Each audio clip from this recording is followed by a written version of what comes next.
It's not unusual to see examples of the modern Christian experience being made up primarily of the idea of legal acquittal. Justice needed to be satisfied. God poured out his wrath on Jesus, and our fine has been paid. And so now God sees us as innocent, regardless of how our hearts might actually be oriented. But when I read the Bible carefully, especially when I appeal to the full meaning of original language words, I don't find the same thing. The legal side is not completely absent, but I have to say that it seems quite minor compared with the idea of inner healing being the main focus.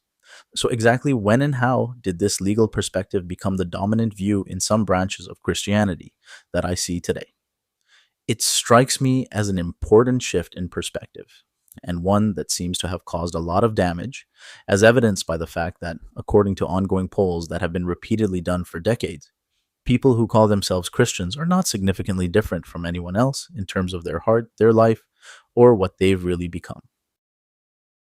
You're seeing something real. The New Testament certainly has legal language: justification, judgment, ransom, debt, condemnation, acquittal. But it also speaks constantly in terms of healing, liberation, new birth, death and resurrection, union with Christ, adoption, purification, sanctification, fruit-bearing, becoming love, and participation in divine life. When the legal metaphor is made the whole gospel, the result can become badly distorted. Historically, the legal emphasis grew in stages. In the early church, the dominant way of speaking about salvation was usually more therapeutic and participatory than narrowly legal. Christ defeats death, liberates humanity from bondage, heals corruption, restores the image of God, joins humanity to himself, and makes us share in his life. There were legal and sacrificial themes, of course, but they were part of a much larger picture. A major shift came with Anselm of Canterbury in the late 11th century, especially in his work Cur Deus Homo. Anselm didn't teach the later Protestant version of penal substitution in a strict sense, but he did move Western theology toward a more satisfaction and debt model. In Anselm's world, the issue wasn't primarily that God had to punish someone, but that divine honor had been violated and satisfaction had to be made. The next major shift came with the Protestant Reformation, especially in the 16th century.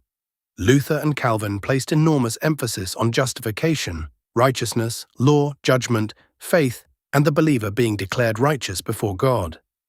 In the Reformed tradition especially, Anselm's satisfaction model was recast in more explicitly legal and penal terms. God's justice requires punishment for sin. Christ bears the penalty in the sinner's place. God can therefore justly forgive. Then, in later Protestant scholasticism, Puritanism, revivalism, and modern evangelicalism, this legal model became even more systematized and popularized. By the time you get to certain modern evangelical presentations, salvation can sound almost entirely like a courtroom transaction. God is judge, we're guilty, Jesus pays the fine, and the believer is legally acquitted. That's the version you're reacting to.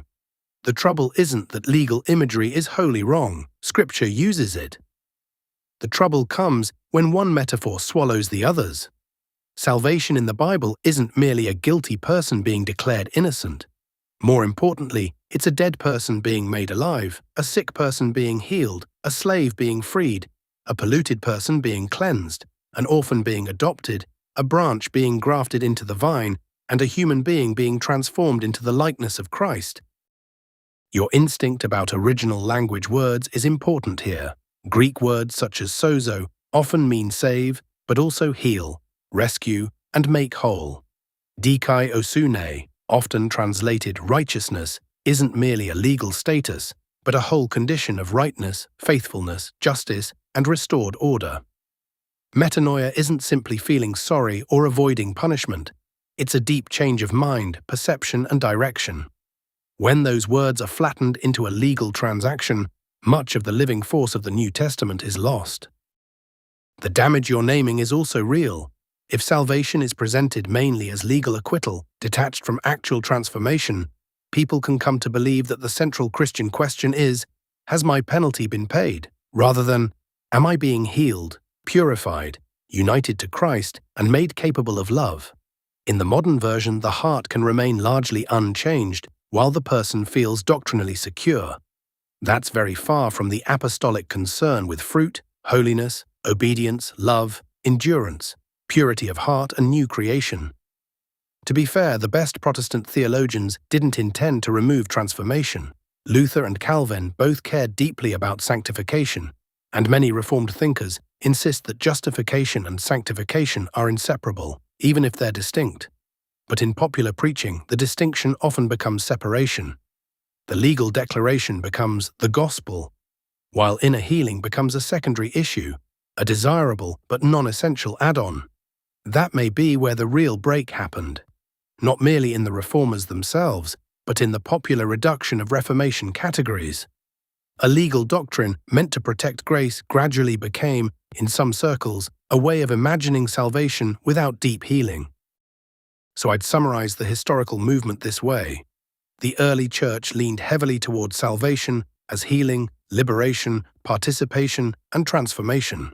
Anselm shifted Western thought toward satisfaction, debt, and divine honor. The Reformation, especially the Reformed branch, shifted the model toward forensic justification and penal substitution. Later evangelical revivalism and popular preaching often simplified this into "Jesus paid your fine, so you're legally cleared." The organic way critique doesn't need to deny the legal side, it simply restores proportion. The legal dimension belongs inside the larger reality of healing and union with God, not above it as the controlling definition of salvation. The courtroom is one biblical image of salvation, but the hospital, the garden, the family, the battlefield, the temple, and the vine are biblical images too. And when the courtroom becomes the whole gospel, Christianity can become a declaration about us rather than a transformation within us.